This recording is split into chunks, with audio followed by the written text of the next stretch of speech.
Dear students of class 11th, Assalamu alaikum. So today's topic is collision. Collision. जैसा कि आप जानते हो कोलिजन क्या होता है। सिंपल सी एग्जांपल्स हम लेंगे जिससे आपको ये बात क्लियर हो जाएगी कि कोलिजन क्या होता है। Collision means mutual interaction. Mutual interaction of the bodies for a short time. For a short time, as a result of which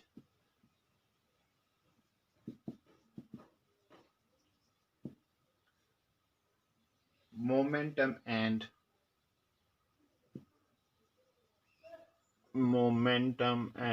energy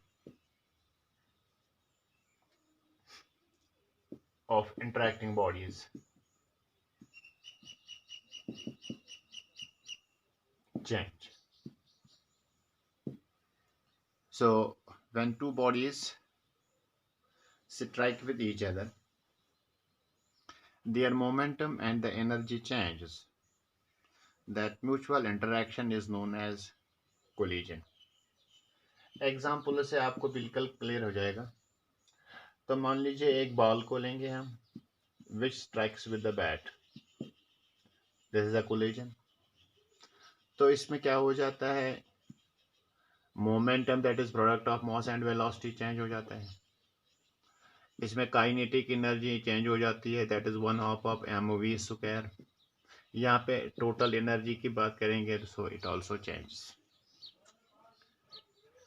but हमें सिर्फ कोलिजन की बात करनी है तो हम बैट और बॉल को देख लेंगे, they interact each other for a short time. इसी तरह से अगर हम बिलियर्ड बॉल्स की बात करेंगे, दे कोलाइड विद ईच अदर। हम कैरम कॉइन्स की बात करेंगे, they strike with each other. जैसे कि स्ट्राइक कैरम कॉइन को स्ट्राइक कर लेता है, स्ट्राइकर कैरम कॉइन को स्ट्राइक कर लेता है। इसी तरह से टू ऑटोमोबाइल्स की बात करेंगे, मोबाइल्स की बात करें, they collide with each other, they interact with each other, they collide with each other. But in all these cases there is a physical contact.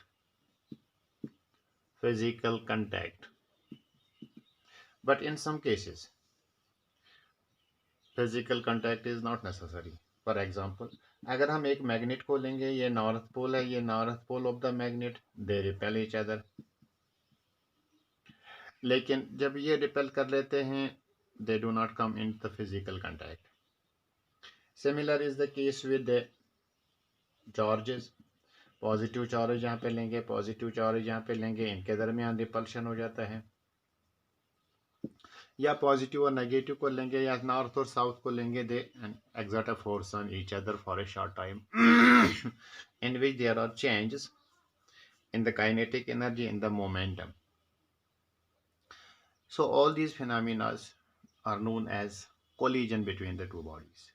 That is mutual interaction of the bodies for a short time, as a result of which momentum and energy of the interacting bodies change. This is known as collision. तो हम collision को एक और तरीके से समझा सकते हैं कि ये जरूरी नहीं है whether they come in physical contact or not.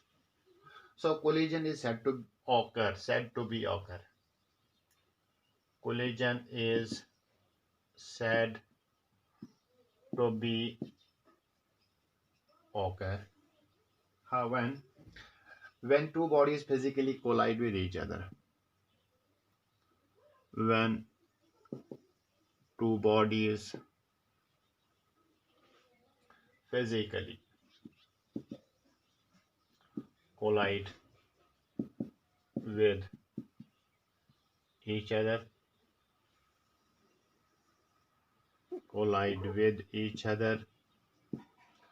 or even exert a force at a distance. Even exert a force on each other at a distance, right? तो मान लीजिए ये दो बॉडीज हम लेंगे, they are moving with the certain velocities, say u1 and u2. अगर हम u1 को ग्रेटर लेंगे u2 से, so they come in the physical contact provided they are moving along the same straight line path. तो इनके दरमियान collision हो जाता है. तो इस कोलिजन में दे गेट सेपरेटेड, या तो ये बॉडी बैकवर्ड्स मूव कर सकती है या यही बॉडी फॉरवर्ड्स मूव कर सकती है with another velocity that is v1. Similarly body b की बात करेंगे, so it also moves with velocity with another velocity that is velocity v2. So this is before collision, this is during collision and this is after collision. तो ये case बन जाता है after collision, this is during collision and this is before collision, right? So जब velocity change होगी तो इसका momentum change होगा, जब velocity चेंज होगी तो काइनेटिक एनर्जी चेंज होगी, तो लास्ट में हम कहेंगे टोटल एनर्जी भी इसकी चेंज हो सकती है. तो इस तरह के फिनोमेना को हम कहते हैं collisions, when bodies exert a force on each other for a small time and there is a change in the momentum and the kinetic energy. But it is not necessary whether they come in contact physically or not. They can exert a force on each other at a distance as well. तो अब इस collision के कुछ types हमारे पास हैं. Primarily हम दो types को लेंगे, fun and this is second. पहला वाला आपका इलास्टिक कोलिजन है, elastic collision, and second one is inelastic collision. Inelastic collision. Elastic collision क्या होता है, देख लीजिए हम दो बॉडीज को लेंगे, one is moving with velocity u1, second is moving with velocity u2. This is before collision. And what happens during collision? During collision they will exert a force on each other. Body A will exert a force on body B and body B will exert a force on body A. As a result of it, what happens? इनकी velocities change होंगे and they get separated or they may not get separated. वो case हम बाद में कर लेंगे. If they get separated, they move with different velocities, say v1 and v2, right? तो अगर इस बॉडी का हम मोमेंटम देख लेंगे दैट इज m1 u1, इस बॉडी का मोमेंटम देख लेंगे दैट इज m2 u2, तो दोनों का सम बन जाता है टोटल मोमेंटम. दोनों का sum that is initial momentum, initial momentum, right? That is m1 u1 plus m2 u2. ठीक है. इसके बाद when they collide with each other and get separated, तो velocities चेंज हो जाती है. तो इसका मोमेंटम होगा m1 v1, इसका मोमेंटम होगा m2 v2. ठीक है. तो आफ्टर कोलिजन अगर हम टोटल मोमेंटम देख लेंगे m1 v1 plus m2 v2, this is total momentum of the system, total momentum of the system. एक बात. दूसरी बात, अगर इसकी काइनेटिक एनर्जी देखेंगे तो 1/2 of mv square mu1 square, total energy देख लेंगे दोनों को मिला के that is 1/2 of m2 u2 square, right? इसी तरह से after collision that is 1/2 of m1 v1 square plus 1/2 of m2 v2 square. So this is initial kinetic energy before, or energy kinetic energy before collision. This is kinetic energy after collision. This is momentum before collision and this is momentum after collision. तो हम elastic collision की बात करते हैं. अगर initial momentum और final momentum same होगा right, initial kinetic energy final kinetic energy same होगी, वेलोसिटीज तो चेंज हो जाएंगी, लेकिन total kinetic energy if remains constant, that is initial is equal to final, initial momentum is equal to final momentum, momentum before collision is equal to momentum after collision, kinetic energy, total kinetic energy before collision is equal to total kinetic energy after collision, right? So इसको हम कहते हैं, अगर ये same रहता है that means conserved, ये भी सेम रहेगा तो इसको भी हम कहेंगे conserved. So elastic collision is that collision in which momentum remains conserved and kinetic energy also remains conserved, and in total जो total energy of the system होगी that also remains conserved. ठीक है, तो इस तरह के collision को हम कहते हैं elastic collision. So elastic collision is that collision in which momentum remains conserved, in which kinetic energy remains conserved, and total energy of the system also remains conserved. तो किस कोलिजन को आप कहेंगे इलास्टिक कोलिजन? इलास्टिक कोलिजन तो होता है first one in which total momentum remains conserved, total momentum remains conserved, right. Number second, kinetic energy remains conserved. ठीक है, और तीसरा पॉइंट आपका है total energy remains conserved,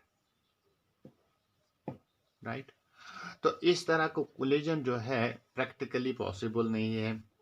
it is possible in case of collision between subatomic particles, subatomic particles, and in practice collision between two ivory balls is considered, but it is not, it is considered as an elastic collision, right. तो दूसरी problem हम हमारी बन जाती है in elastic collision किसको कहेंगे? In elastic collision में एक पॉइंट आपका और भी आता है, that is perfectly in elastic collision. वो हम थोड़ी देर में डिस्कस कर लेंगे. तो मान लीजिए अगर ये इनिशियल एंड फाइनल मोमेंटम है और ये इनिशियल काइनेटिक एनर्जी और फाइनल काइनेटिक एनर्जी है, तो अगर आपके पास इस तरह का कोलिजन है जिसमें मोमेंटम कंजर्व्ड रहता है, that is momentum before collision is equal to momentum after collision, but kinetic energy does not remain conserved. So kinetic energy not conserved, ठीक है ना, and total energy remains conserved. So this is the difference between elastic and inelastic collision. एक ही difference है. Total momentum remains conserved, kinetic energy does not remain conserved, but the total energy remains conserved. तो एक ही point की difference आती है यहाँ पे. Elastic collision में काइनेटिक एनर्जी कंजर्व्ड होती है, लेकिन इन इलास्टिक कोलिजन में काइनेटिक एनर्जी कंजर्व्ड नहीं होती है. तो इस तरह से हम ये बात भी क्लियर कर लेंगे कि इलास्टिक और इन इलास्टिक में डिफरेंस क्या होती है. So difference is only in elastic collision what doesn't remain conserved, that is kinetic energy. लेकिन यहाँ पे एक कोलिजन को हम कहते हैं perfectly in elastic collision, elastic collision,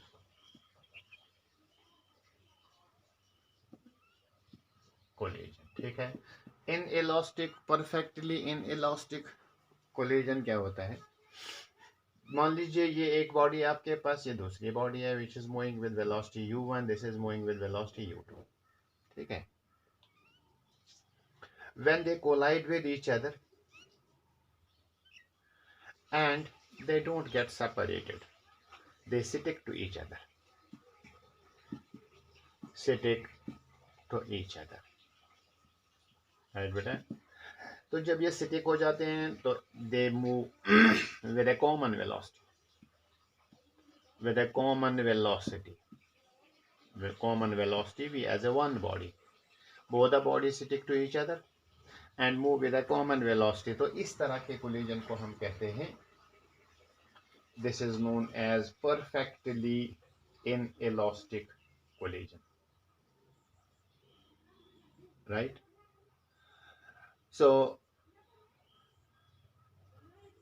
a collision in which the bodies stick to each other and move with a constant velocity, with a common velocity, sorry, that is known as inelastic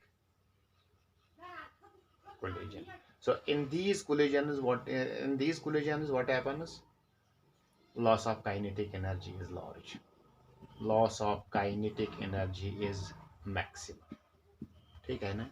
A bullet when fired on a sandbag gets embedded into it, mud thrown on the wall that sticks to it, so there is a maximum loss of the kinetic energy। तो इस तरह के collisions को हम कहते हैं elastic collision, inelastic collision and perfectly elastic collision। elastic वो होता है जिसमें total momentum conserved रहता है, जिसमें total kinetic energy conserved रहती है, total energy conserved रहती है। inelastic collision की बात करेंगे तो kinetic energy doesn't remain conserved, but perfectly inelastic collision उसको कहते हैं जिसमें दो बॉडी स्टिक हो जाती हैं, they move with a common velocity v and there is a maximum loss of the kinetic energy, that is known as perfectly inelastic collision. तो आज जो हम इनमें से डिस्कस कर लेंगे, हम लेंगे elastic collision in one dimension, elastic collision in one dimensions, ठीक है। Elastic collision in one dimension हम कैसे डिस्कस कर लेंगे, that mean one dimension means in which only one coordinate changes, so we have to consider a straight line motion। तो दो bodies को लीजिए, एक बॉडी आपकी A है जिसका मास m1 है which is moving with velocity u1, this is another body of mass B body of mass m2 which is moving with velocity u2, right? They are moving along a same straight line path, so here we will take u1 is greater than u2, so A body is moving fast but the B body is moving slow, they are moving along a same straight line path, definitely A will collide B after some time। तो जब इन दो का collision हो जाता है इसको हम कहते हैं बिफोर कोलिजन, बिफोर कोलिजन। तो जब ये दोनों कोलाइड हो जाएंगे तो इसको कहते हैं during collision, right, and they get separated, this is body A moving with velocity v1 of mass m1, this is body B moving with velocity v2 of mass m2, so this is after collision, right? As they are moving along the same straight line path, that is why they are known as, this is known as collision in one dimension। Now we are interested to find the velocities of the bodies after collision। v1 और v2 का value आपको calculate करना होगा, u1 और u2 तो before collision velocities, v1 and v2 are after collision velocities, right. Now how to find, तो हम जानते हैं हमारा कोलिजन कौन सा है, इलास्टिक कोलिजन। इस कोलिजन में kinetic energy remains conserved and momentum remains conserved, total energy also remains conserved, ठीक है। तो पहले दो पॉइंट्स को हम लेंगे, अगर हम इस सिस्टम का देख लेंगे, momentum, total momentum before collision, total momentum after collision, तो यहाँ पे आपका होगा m1u1 प्लस m2u2, यहाँ पर आपका होगा m1v1 प्लस m2v2, दोनों आपस में बराबर हैं, तो हमारी एक इक्वेशन बन जाती है that is m1 u1 plus m2 u2 is equal to m1 v1 plus m2 v2, right. दूसरी इक्वेशन हमारी बन जाएगी, इसकी काइनेटिक एनर्जी क्या होगी, 1/2 ऑफ m1 u1 स्क्वायर, इसकी काइनेटिक एनर्जी होगी 1/2 ऑफ m2 u2 स्क्वायर। यहाँ पे देखें, टोटल देखेंगे तो दोनों का सम होगा। यहाँ देखेंगे so it is 1/2 of m1 v1 square, यहाँ पे देख लेंगे तो 1/2 ऑफ m2 v2 स्क्वायर। तो दोनों सम ऑफ एनर्जीज इक्वल होगा because they remain conserved. So we can write here it is m1 1/2 of m1 u1 square plus 1/2 of m2 u2 square is equal to 1/2 of m1 v1 square plus 1/2 of m2 v2 square.